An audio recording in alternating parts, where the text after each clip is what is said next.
Hello, this is the Kenyan Siasa. I'm your host, Devali Odawa Nadawa. The folks of the Kenyan Siasa, in the quest to conquer, consolidation, building a formidable, coherent fortress is non-negotiable. You have to organize yourself well. You have to package yourself well.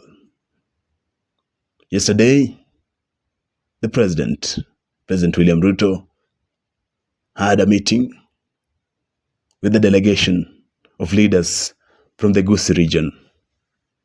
This delegation of Gusii leaders from the Gusii region were led by the Kisii governor, Simba Arati. And in this meeting, Raila Amolo Odinga, the ODM party leader, was also present.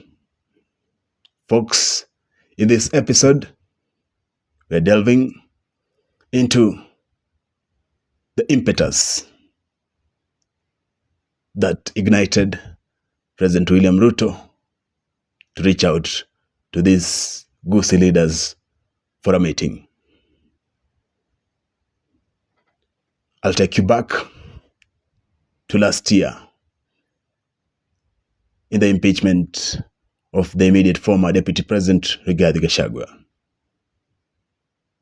After the impeachment of the immediate former Deputy Rigathi Gachagua, it was evident that President William Ruto had lost the Gema voting bloc.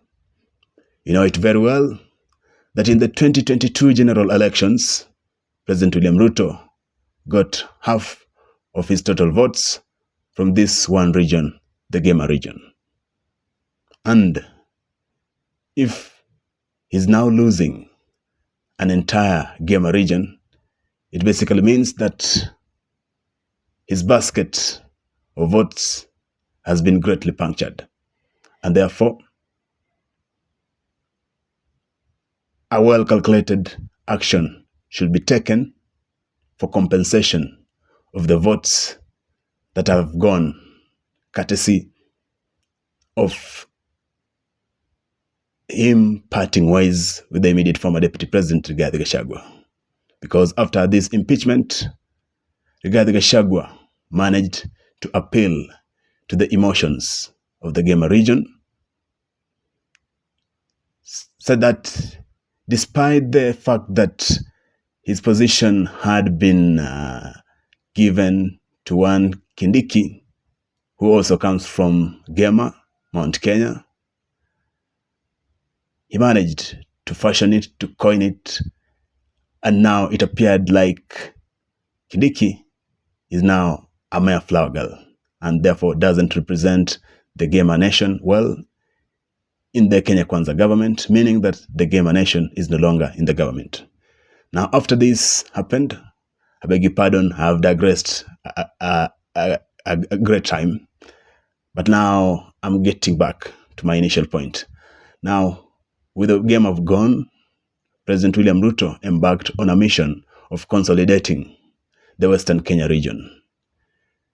President William Ruto's agenda was now to make sure, when we're talking about Western Kenya consolidation, it basically means that putting together the Luos, the Kisiis, the Luyas, and the Kurias in one basket, seducing them, convincing them to be part and parcel of his government so that come 2027 general elections, they will vote with one voice for President William Ruto.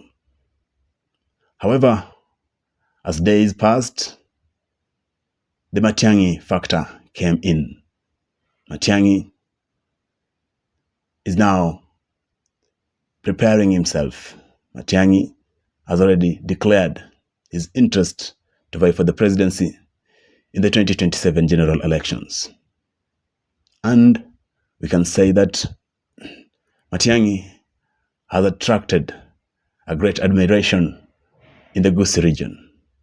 And therefore, President William Ruto right now is not assured of the Gusii votes in the 2027 general elections. And considering the fact that he's not going to get the Gema votes,